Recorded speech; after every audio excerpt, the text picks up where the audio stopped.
I believe that Americans will get back to their roots and once again our futures will shine. As of February 2010, our national debt is over $12 trillion, or over $114,000 per taxpayer and rising according to the National Debt Calculator.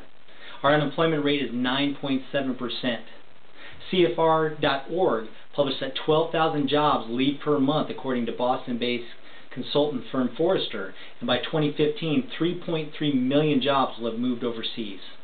In a 2005 report by the Social Security trustees, CNN Money reports that Social Security is expected to run out in 2041 and Medicare in 2020. The Washington Post reports that according to a federal report, nearly 50 million people, including almost 1 child in 4, struggled in 2008 to get enough to eat, the most ever since the report began. In 2000, the World Health Organization ranked the U.S. 37th in the world's health system. The American dream now looks like it's not worth waking up for. While everyone looks for someone to clear up our cloudy future, I believe our greatest asset is yet to show itself. Far too often we look others to blame or to solve our problems. We look to others to meet our needs. Some look to the government for the answer.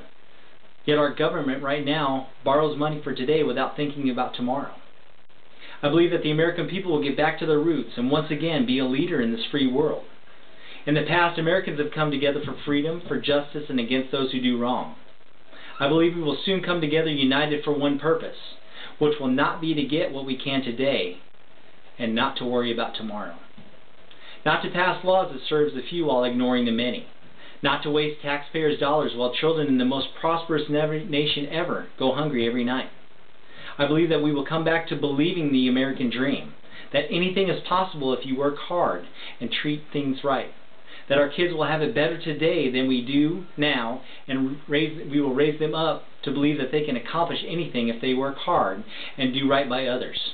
Others still flock to this nation for the freedom that we are blessed with, a freedom that most in the world live without, a freedom we take for granted. I believe that the American people will say enough is enough. We will look to our leaders and say, we elected you to represent us, to look after our best interests. If you can't, we will find someone else to do it. I believe that one day an elected public servant will again be that, a public servant. I believe we will get back involved in the things that make a difference in our lives. I believe one day we will praise and look to those who do right rather than raise up those who do wrong. I believe that we will get back to the basics, realize that education is the key, that hard work is needed to succeed, and that you save for today to pay for tomorrow.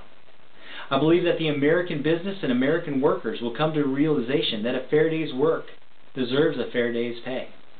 That if you buy American, you are getting the best product made at the best price. That the best way to earn a dollar is not to steal it or to cheat someone out of it. You hear or see glimpses of the greatness of the people of this nation, and it gives me great hope. Stories like my mother, Christine Alexander, whom after a divorce went on some government programs that give people a hand up. She bettered herself with the education so she could get a better job, not just to live off the government or what other people could give her. About people like Mike Goldstone and Ron Regenstrife, who at Regency Lighting started with a $5,000 investment with the idea of providing the best service possible and treating people right with integrity, and now operate an $80 million a year business called Regency Lighting according to their website, simply by treating their customers and their employees right. We have come together in the past in great times of need, raising $1.2 billion alone to help with the relief for people affected by Hurricane Katrina according to USA Today. Countless volunteers travel to where help is needed after great disasters. These glimpses of America's work for the greater good gives me hope for tomorrow. We rise up mightily if the need seems urgent and pressing. Well, now it's time for us to rise up and take control of the disaster that we are looking at in the face, which is the future of this nation. I believe that when America sees the direction that we seem to be heading, that the greatest nation on earth, we will realize who we are and once again come together and do what's right. Not just for today, but also for tomorrow. I believe that when that day comes, news stations will report more good news than bad, and that gives me great hope.